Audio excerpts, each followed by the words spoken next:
Существует первичная связь между мужчиной и огнем. Каждый мужчина должен знать, как разжечь его. Настоящий мужчина знает, как сделать это без спичек, а, например, с помощью огнива. Это очень важный навык выживания. Вы никогда не знаете, когда вы окажетесь в ситуации, когда будете нуждаться в огне, и у вас не будет при себе спичек или зажигалки. Выбор и оборудование места для костра имеет значение. Конечно, уставшему охотнику, туристу или рыболову, добравшемуся до места стоянки, сразу хочется прилечь и отдохнуть. Не поддавайтесь, найдите силы подготовить все для костра. Прежде чем ответить на вопрос, как правильно разжечь костер, стоит озаботиться тем, где развести его. Чтобы подготовить место для костра, расчистите участок диаметром 1,5 метра от опавших листьев, сухой травы и прочего легко воспламеняющегося мусора. Сухие дрова из лиственных пород деревьев практически не дают дыма, а сырая или гнилая древесина выделяет мало тепла, зато очень сильно дымит. Дрова из лиственных деревьев с тяжелой, плотной древесиной, такие как дуб и граб, дают хороший жар, небольшое пламя и могут гореть до 2 часов, поэтому они хорошо подходят для приготовления пищи. Мелкий сухой хворост дает сильное пламя, выгорая за несколько минут.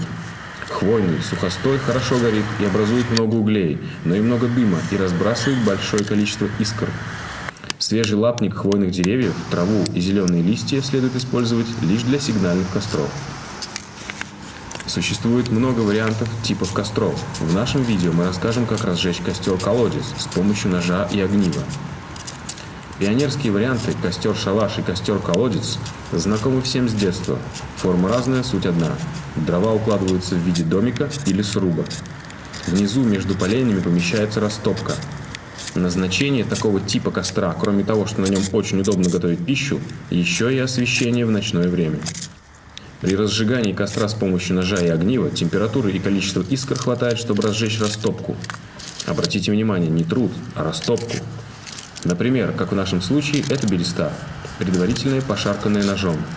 Также можно использовать тополиный пух, распущенную сухую траву, да ту же газету или вату, в конце концов. То есть фактически сразу получается огонь. Костер таким способом разжечь не проблема. Проблемы с разжиганием костра обычно возникают после дождя, когда нет сухих веток.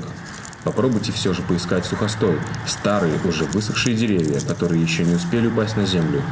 Обычно они намокают только снаружи, оставаясь внутри сухими. И еще, при сжигании костра в сырую погоду вас здорово выручат заранее заготовленные тоненькие палочки из оргстекла. Они отлично горят и способны просушить и поджечь мелкие веточки, дав начало вашему большому костру. Собираем легко воспламеняющиеся материалы, используемые для быстрого розжига огня. Для растопки применяются мелкие смолистые щепки, береста, сухий мох, хворост, трава, камыш, свернутые в жгут, веточки и кора хвойных деревьев. Береста, особенно в дождливую погоду, является самой лучшей растопкой, так как всегда сохраняется практически сухой, даже на влажных и гниющих стволах деревьев. Понятное дело, существует множество способов, но ограничимся самым простым. Заготовьте много мелких сухих веточек, хворостинки толщиной 1-2 мм. Их должно быть много, если погода сухая, и очень много, если вы разводите костер вне погоды. После того, как огонь потихоньку начинает разгораться, подкладывайте более крупные дрова. Если веточки мокрые из-за дождя и разгораться решительно не хотят, проблему можно решить с помощью щепы.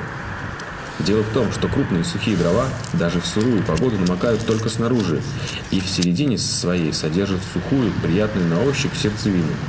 Ее нужно с помощью ножа достать и настрогать много мелкой щепы, которую можно смело поджигать. Только наготовьте стружки побольше, прячь ее от дождя, скажем, под полиэтиленом, а то костер прогорит и потухнет, пока вы будете выпиливать очередную партию. Способ добывания огня при помощи искр, получаемых от ударного воздействия на специальные материалы. Чаще для этих целей использовался и используется кремень, в простонародье называемый огнивом.